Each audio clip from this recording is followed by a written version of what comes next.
जय हिंद दोस्तों, वंदे मातरम। देखिए, हम लोग अगर बॉलीवुड की बात करें तो यहाँ पर कई सारी चीज़ें ऐसी होती हैं जो कि काफ़ी ज़्यादा रहस्यमयी होती हैं। रहस्यमय मतलब आप जब उन चीज़ों की तरफ देखेंगे तो आपको लगेगा कि हाँ, ये हुई तो हैं, लेकिन कहीं ना कहीं आपके पिछले दिमाग में आपके ख्याल आएगा कि यार कहीं इसके पीछे कोई और चाल तो नहीं। कल दरअसल बैंक ऑफ बड़ौदा का एक नोटिफिकेशन आया जिसमें कि सनी देओल जी के जुहू स्थित बंगले को सील करने, नीलाम करने की बात करी गई और आज उस चीज़ को 24 घंटे के अंदर ही रफा दफा कर दिया गया। अब यहाँ पर क्या हुआ क्या नहीं हुआ, काफ़ी सारी चीज़ें हो रही हैं, लेकिन एक आम जनता होने के नाते, एक आम नागरिक होने के नाते ये हमारा कर्तव्य है कि हमें पता होना चाहिए कि किन परिस्थितियों में या किन हालातों में बैंक हमारे मकान को नीलाम कर सकता है। भाई वो तो सनी देओल थे, उनकी तो पूरी की पूरी लीगल टीम ही आ गई होगी लड़ने के लिए, लेकिन भाई हम तो आम लोग हैं, हमारा क्या होगा? तो ये चीज़ हमारा कर्तव्य है कि हमें पता होना चाहिए कि भाई सब क्या है। तो एक और जहां पर बॉलीवुड अभिनेता सनी देओल की फिल्म गदर 2 बॉक्स ऑफिस पर धमाल मचा रही है, तो वहीं दूसरी ओर बैंक ऑफ बड़ौदा ने भी अभिनेता का बंगला सनी विला नीलाम करने के लिए विज्ञापन देकर गदर मचा दिया था। बैंक ने कहा था कि सनी देओल पर 56 करोड़ रुपए के लोन का भुगतान करने में नाकाम रहने का आरोप है और इसी वजह से उनका ये घर नीलाम करने के लिए ऐड निकाला गया था। हालांकि महज 24 घंटे के अंदर ही बैंक ऑफ बड़ौदा ने ई ऑक्शन का जो नोटिस था वो वापस भी ले लिया और इसकी जगह एक टेक्निकल खामी बता दी। अब भले ही ये नीलामी अब नहीं होगी, लेकिन क्या आप जानते हैं कि कोई बैंक कब किसी व्यक्ति की प्रॉपर्टी को नीलाम करती है? अगर नीलामी की जाती है तो फिर व्यक्ति ऐसे मामले में क्या कर सकता है? इसी बारे में हम इस वीडियो में थोड़ी आपको जानकारी देने वाले हैं। दरअसल सबसे पहले अगर हम नज़र डालें उस मामले की जिसकी वजह से इस तरह के सवाल आम आदमी के जहन में उठने लगे। दरअसल अभिनेता और भाजपा सांसद सनी देओल मुंबई के जुहू वाले बंगले सनी विला को नीलाम किए जाने के लिए बैंक ऑफ बड़ौदा की ओर से एक नोटिफिकेशन जारी किया गया। बताया गया कि अजय सिंह देओल उर्फ सनी देओल ने इस बंगले के लिए बैंक से लोन लिया था जिसका 55 करोड़ 99,80,766 रुपए बकाया है, जिसे उन्होंने भरा नहीं है, चुकाया नहीं है। ऐसे में बैंक उनके बंगले की नीलामी के लिए ई ऑक्शन नोटिफिकेशन जारी कर 51.43 करोड़ रुपए मिनिमम अमाउंट तय कर रहा है और बंगले की नीलामी 25 सितंबर 2023 को होने की जानकारी दी। अब सवाल ये उठा कि आखिर कोई बैंक आपकी प्रॉपर्टी को आखिर कब नीलाम कर सकता है? आपको बता दूं कि ये प्रोसेस बैंक के लिए भी काफ़ी लंबी होती है। दरअसल बैंक किसी ना किसी गारंटी के बदले ही ज़रूरतमंद को हमेशा लोन देता है। मतलब आपके पास यदि गारंटी है तो लोन है, वरना नहीं। इसकी गारंटी के रूप में लोन लेने वाला ग्राहक गारंटी के तौर पर बैंक में कोई ना कोई प्रॉपर्टी गिरवी रखता है। कई मामलों में हम देखते हैं सोना भी गिरवी रखा जाता है, या फिर जैसे कि घर, ज़मीन या फिर दूसरा कोई ऐसी कोई भी चीज़ जो कि एसेट मानी जा सकती है, उसको आप गिरवी रख सकते हैं। इस संपत्ति को एक तय समय, यानी कि एक तय समय से आप समझ लीजिए टेन्योर के लिए बैंक के पास रखा जाता है और लोन रिलीज़ कर दिया जाता है। इसके बाद तय समय के लिए लोन की EMI बांध दी जाती है जिसे लोन लेने वाला चुकाता है। यहाँ आपको बता दूं, खास तौर पर होम लोन को सिक्योर करने की कैटेगरी में रखा जाता है। सिक्योर लोन जो होता है वो काफ़ी ज़्यादा सही माना जाता है बैंकों के लिहाज से, इसलिए इसके बदले ग्राहक को गारंटी के तौर पर बैंक के पास किसी संपत्ति को गिरवी रखना होता है। अब अगर लोन लेने वाले व्यक्ति इस कर्ज को चुकाने में नाकाम रहता है तो फिर उसकी गिरवी रखी हुई संपत्ति को बैंक जब्त कर लेता है और फिर उसे नीलाम करने की तैयारी शुरू कर देता है।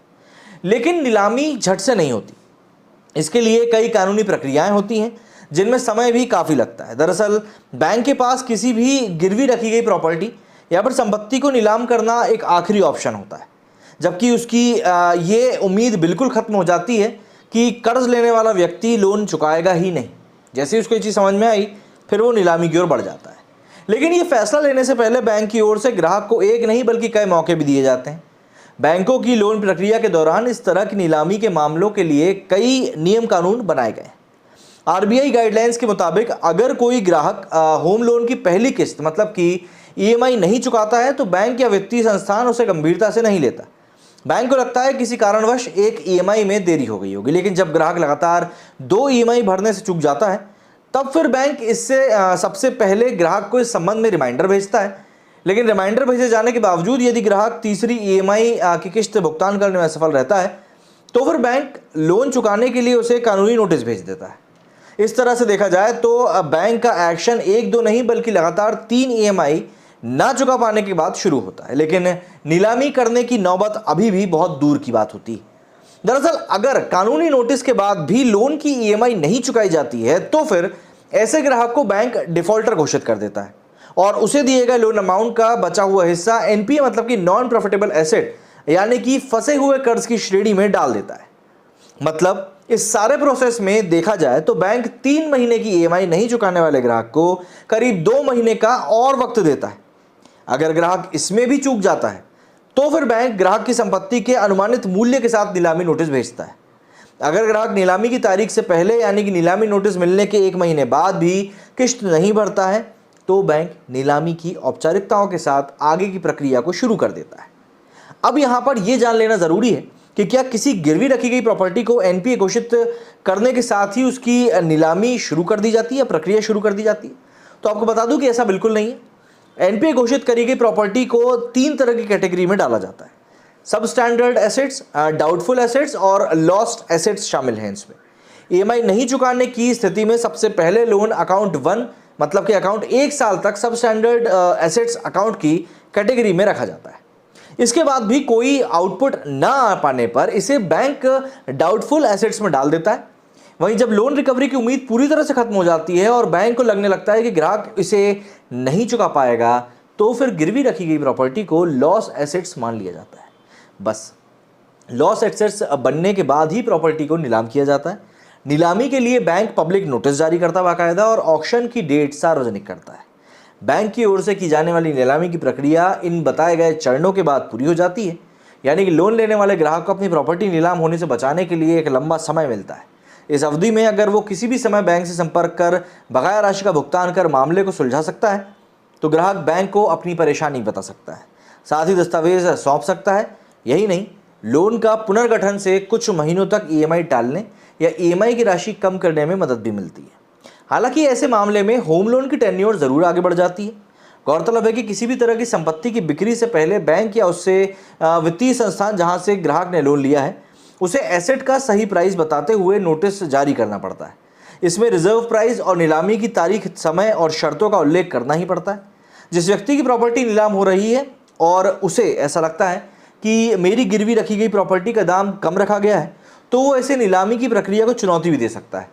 ये ग्राहक के लिए इसलिए भी ज़रूरी है क्योंकि नीलामी के दौरान प्रॉपर्टी अगर लोन अमाउंट से महंगी बिकती है तो फिर अतिरिक्त रकम पर लोन लेने वाले का अधिकार होता है। मतलब कि आपने 10 लाख का लोन लिया था लेकिन आपकी प्रॉपर्टी नीलाम हुई है 15 लाख में तो 5 लाख के ऊपर आपका अधिकार होता है। सनी देओल जी की तो यहाँ पर प्रॉपर्टी को कुछ नहीं हुआ है, लेकिन आपकी प्रॉपर्टी के साथ कुछ ना हो बस इसीलिए जानकारी शेयर करी। मेरे स्टूडियो फिलहाल इतना ही। जय हिंद, जय भारत।